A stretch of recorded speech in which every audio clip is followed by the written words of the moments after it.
поселке на окраине тайги Ивана Петровича знали все. Бывший кадровый военный, человек суровый и немногословный. Его единственным близким другом последние 12 лет был пес, немецкая овчарка по кличке Гром. Пес прошел с хозяином через многое, но старость взяла свое. Гром почти полностью ослеп и плохо слышал. Однажды утром Петрович не обнаружил верного друга на привычном месте. Калитка была случайно приоткрыта ветром, и старый пес, видимо, почуяв какой-то запах, ушел в сторону леса. 3 дня Петрович прочесывал окрестности, звал, стучал по миске, но лес молчал. Соседи качали головами. В одиночку слепому псу в тайге не выжить и ночи. След зверя. В это же время в местное лесничество поступил сигнал от пастухов. В 5-м секторе, совсем рядом с жилыми домами, объявился крупный волк-одиночка. Зверь вел себя странно. Не нападал, но и не уходил, постоянно кружа у старого песчаного карьера. Егерь Сергей, профессионал с 20-летним стажем, взял карабин и отправился на проверку. Ситуация была опасной.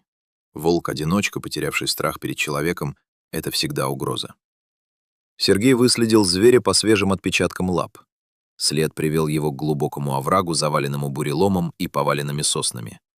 Выстрел, который не состоялся. Двигаясь бесшумно и против ветра, Сергей вышел на край оврага. Волк был там. Огромный серый хищник сидел спиной к егерю прямо у входа в заброшенную лисью нору. Сергей плавно вскинул карабин. Прицел замер на лопатке зверя. Палец начал медленно выбирать ход спускового крючка.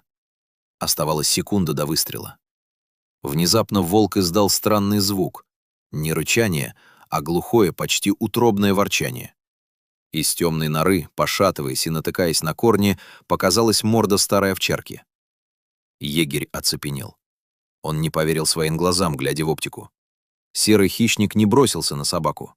Напротив, волк подошел к слепому Грому и начал аккуратно вылизывать его морду, очищая глаза от закисшей пыли. Законы природы Сергей медленно опустил ствол. То, что он видел, не укладывалось в обычные охотничьи байки, но имело жесткую биологическую логику.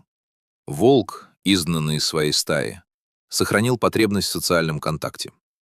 В старом, беспомощном и абсолютно неагрессивном псе он не увидел ни врага, ни добычу.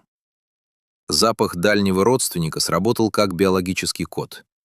Хищник фактически взял старую собаку под опеку. Рядом с Громом лежали остатки лесной добычи, которую волк приносил во враг.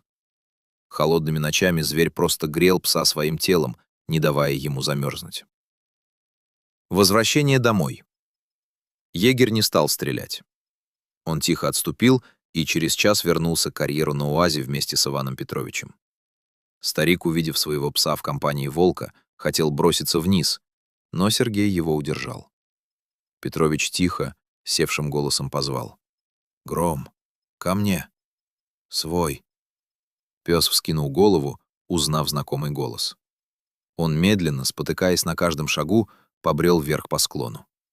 Волк в это время стоял на противоположном краю обрыва. Он молча смотрел, как люди забирают его случайного спутника. Когда дверца машины захлопнулась, лесной житель издал короткий вой и мгновенно растворился в густых зарослях ельника. Гром прожил дома еще год, а Сергей с тех пор обходит этот сектор стороной, зная, что в тайге иногда случаются вещи, которые выше охотничьих инстинктов.